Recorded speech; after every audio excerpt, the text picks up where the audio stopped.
Salut à tous. Aujourd'hui, on découvre comment fonctionne une architecture e-commerce sur Microsoft Azure avec un service super puissant Azure Cosmos DB. Mais c'est quoi un Cosmos DB? Tout simplement, c'est une base de données non SQL dans le cloud très rapide, conçue pour les applications à grande échelle. Comment ça marche? Par exemple, un utilisateur ouvre son navigateur. Il accède à une application web hébergée sur Azure. Cette appli communique avec plusieurs services. Premièrement, le catalogue de produits est stocké dans Cosmos DB. C'est ce qui permet d'afficher tous les articles de la boutique. Deuxièmement, pour faire des recherches rapides et efficaces, l'application utilise Azure Search.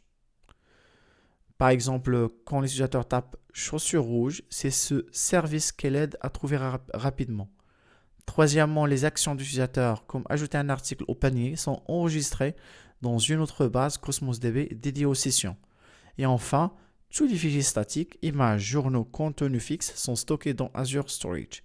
Grâce à cette architecture, le site reste rapide, fluide et capable de gérer des milliers d'utilisateurs sans ralentir. Maintenant, on commence la partie pratique. Cherche Cosmos DB. Juste pour information, quand tu veux créer une base Azure Cosmos DB, tu dois choisir quelle API il va utiliser.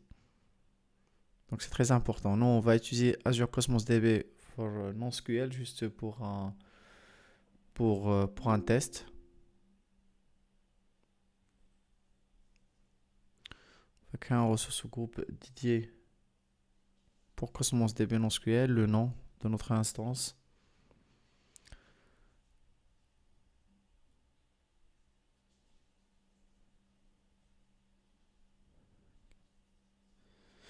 La région Capacity Mode Serverless. Et après, ce sera juste next, next, next, next. On ne va pas changer grand chose pour notre test. Et create. Création de ressources en cours. Créer, go to ressources. Donc très bien. Donc ce qui est très très bien, c'est que Microsoft vous propose un quick start. Ça veut dire utiliser un code .NET, Java, Node.js ou Python pour que vous puissiez utiliser Cosmos DB via en fait une application installée sur votre laptop. Nous, on va utiliser Visual Studio avec .NET. On va télécharger le code. Ce code, il va juste créer, je pense, une base de données, un conteneur et un objet, c'est-à-dire des données. Il va injecter des données sur cette base. On va faire une petite simulation. Comme vous pouvez le voir sur la partie Data Explorer, on n'a rien à l'intérieur. Donc, zéro info, zéro base.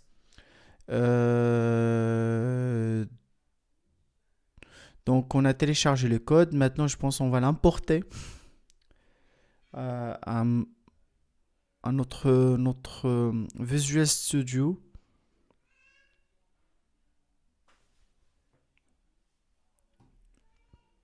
Ça a été importé. Il faut le builder. Et après, on va le lancer. Hop. Comme vous pouvez le voir, il a commencé à faire des trucs. Création de la base, création du conteneur. Donc on va checker. Donc sur la partie Data Explorer, effectivement, il a créé la base, il a créé le conteneur. Si on va revenir sur notre code, on va attendre un petit peu. Je pense qu'on voit clairement qu'il a injecté des données à l'intérieur de cette base. C'est une bonne chose. Donc l'application de Microsoft ça fonctionne très très bien. Je pense, juste pour information, automatiquement sur le code, il va injecter des informations, il va supprimer la base et supprimer le conteneur après.